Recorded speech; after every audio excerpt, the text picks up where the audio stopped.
this game, the revenge game against the Colts, who turned them in during the AFC Championship game, something Robert Kraft and the Patriots paid a heavy price for. But Kraft is not holding a grudge against Roger Goodell. Here's what Jarrett Bell wrote in USA Today Sports. Last week, Roger Goodell was seen cordially chatting with Kraft during NFL owners' meetings in New York, a spirit that several executives maintain also existed behind the scenes. They also attended a dinner the night before the meeting with other owners in attendance. Skip, how should Brady feel about Kraft being so friendly with the commissioner?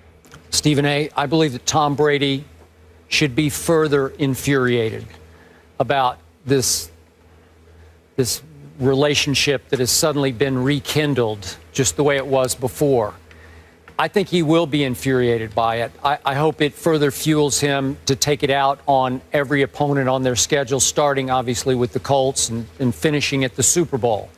But this speaks again, and again, I'm a Brady supporter, so forgive me, Stephen A., for beating this potential dead horse here. But I still don't think Tom Brady is getting near enough credit for the fight he just fought against the NFL, against City Hall, and won, winning the right, obviously, to play the first 4 games of the season for which he was about to be suspended. Remember, his coach never supported him from the start. Bill Belichick basically said, don't look at me, ask the quarterback. I don't know anything about these footballs. Remember the little speech he gave? My cousin Vinny's speech? No, don't ask me. I don't know anything about that. You guys got to ask Tom about that. Wow. So don't blame me. Don't look at me. Don't accuse me. Accuse him if that's what you want to do. And then you recall what happened. Bob Kraft, again, for whom you have a lot of respect, so do I, went to the Super Bowl. The plane landed. He marched to the podium and said, I demand you will apologize to this franchise for what you have accused us of. And then you recall what happened at the league meetings in San Francisco back in May. Bob Kraft folded his tent and went home. He made his concession speech. I'm a league man, I'm paraphrasing, and I don't want to fight this anymore. And he accepted the $1 million penalty that they got, the fine, and the 2 draft picks. It's a significant punishment that he accepted. They have lost their first rounder in 2016 and the 4th rounder in 2017, and that's still on the books. Even though Tom Brady won his fight in court, Bob Kraft, nope, you got me. I'm a league man. And then, of course, he turned tail again, or to turn tables, I should say again, switched back around and was on Tom Brady's side again a little later, saying, I was wrong to put my faith in the league because they still held by the 4-game suspension. He's playing both sides against the middle. But in the end, he's mostly on the side of the league that he loves and for which he's one of the prominent owners and on prominent committees, including the finance committee. He's a driving force in this league, and I still think that Bob Kraft opted for the league over his quarterback. So the quarterback has fought a lonely fight with no help from his coach and very little, if any, help from his highly respected owner. And yet Tom Brady solo went to court in an away game in Manhattan against the National Football League and Roger Goodell and won. And yet now it's come full circle where we thought there might be a little bit of bad blood between Robert Kraft and Roger Goodell. And Jarrett Bell points out, nope, they're having beautiful little conversations both in front of reporters and they say behind the scenes, have gone to dinner together with other owners. Great. Am I shocked by that? I am absolutely not shocked. Should Brady be miffed to the point of being infuriated about it? You better believe he should, and I hope he gets more and more infuriated for Sunday night's game. Your thoughts? Well, my thoughts are, number one, I respectfully disagree with you, but I use the word respectfully because I understand where you're coming from. I just think you're missing something here. And in the interest of full disclosure, before I elaborate on that, let me say this. Robert Kraft is not only somebody I respect, I revere the man. I have a tremendous amount of respect for him. I think that his integrity is impeccable. I'm an admirer of his, and it doesn't matter what times we have to be critical of things that we see. It's just what we're seeing.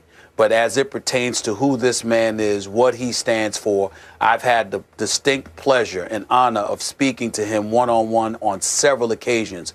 And my respect and admiration for this man cannot be measured. Let me be very, very open and honest in saying that. Having said all of that, Skip, I am of the mindset that you are overreacting to all of this, but rightfully so. Because I think that what needs to be said here, this is just my personal opinion from an outside observer, because I've certainly never spoken to Mr. Kraft about this at all. It has never happened. I think we've all been hoodwinked. I think that the commissioner and the National Football League made it clear that for the sake of players and their complaints and some of the things they've said about competing against the Patriots and what have you, that it was made very, very clear to Mr. Kraft that, look, we have to do this. We have to be in pursuit of Tom Brady. You know what we're going to do. Just eat it up. We'll probably lose. It's much ado about nothing, but we have to go this route for the sake of the integrity of the league.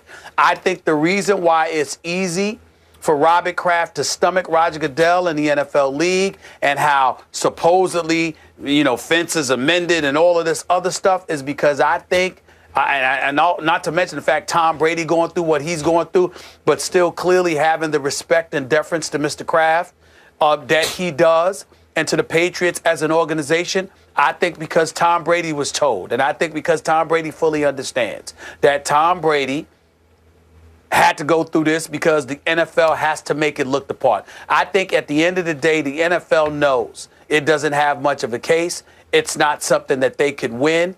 I think all along, something of that magnitude ended up happening. Now, to be clear to you, Skip, I didn't always feel this way. But watching things unfold, the federal judge, the holes in the Ted Wells investigation that if Skip can see and I can see, certainly Jeffrey Kessler and the NFL Players Association was going to see, along with all of this nonsense that's been going on. I think the only reason it's gotten to this point, I've recently drawn this conclusion, the only reason it's gotten to this point is because so many players have said they feel like they're at an unfair disadvantage against the Patriots because the Patriots seem to be knowing what they're doing and the Patriots seem to be cheating. It's not just about Spygate. You got to remember, it was like 5 or 6 tapes that we were told Roger Goodell had that was destroyed during Spygate. Yep. And then, as my caller, Carlton in Massachusetts, religiously reminds me, because he calls in every day, Skip, to complain about the Patriots. I've never seen anybody fixated on being negative about a team in my life the way this guy is.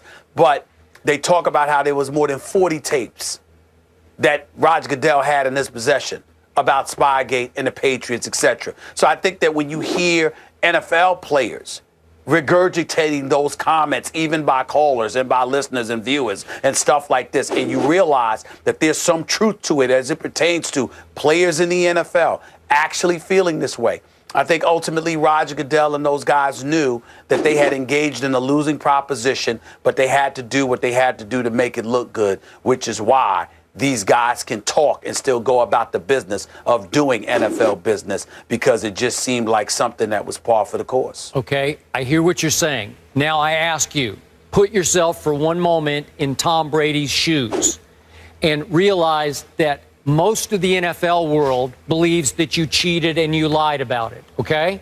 And your coach did not have your back from the start. He said nothing to have your back. Pretty significant, I think. And then your owner had your back, didn't have your back, then sort of sat on the fence and kind of had your back a little bit at the end. Really? Well, I think the part that you're missing that I'm saying, Skip, is that if Tom Brady sat back and said nothing, I would be right with you. The problem is he still speaks about Mr. Kraft, just like he did last week. Yeah. He speaks about Mr. Kraft, the Patriots organization, and Bill Belichick in the same fashion he always has. So it just seems to me that something is going on internally where everybody's in on it but us. Okay. Where they know, all right, this is what we have to go through. Yeah. I'm only getting that because of what I'm seeing transpire and the fact that I see a Tom Brady that's taking it out on opponents, but it's basically to validate his greatness to the viewing public. Excuse me, I'm still that dude. I'm still this 4-time Super Bowl champion. Let us not forget that. But outside of that, in terms of the nuances, like when we talk about him coming to New York to go to court, guess what, Skip? That's just the day he don't have to practice. That's just the day a few hours that he don't have to be in training camp. He didn't miss anything. There's nothing that has happened during the regular season. Yeah, I mean, nobody likes to practice more than this we guy. understand that, but I don't. Listen. Well, everybody, listen, Skip. I don't know anybody that loves to work more than you do, but you still take a couple of days off for Ernestine or somebody every now and then, don't you? I'm just saying, everybody takes a day off. You leave and I have to leave. Yeah. Okay. Well, you're right about that. Because I'll be damned if I'm not going to take my days off. You're right about that. I know you are. So here's the point. We saw recently, I can't remember what game it was, Brady ran on the field before the game and gave Bob Kraft a kiss on the cheek. I forget when it was, but that's they still have a very close relationship. I get that. Tom Brady will never say or do anything to hurt his team or his franchise. He is the model citizen quarterback in that regard. I will bet you, though, privately, not pleased with the way he hasn't been supported. Because I've heard some of these things from... You can see... Okay.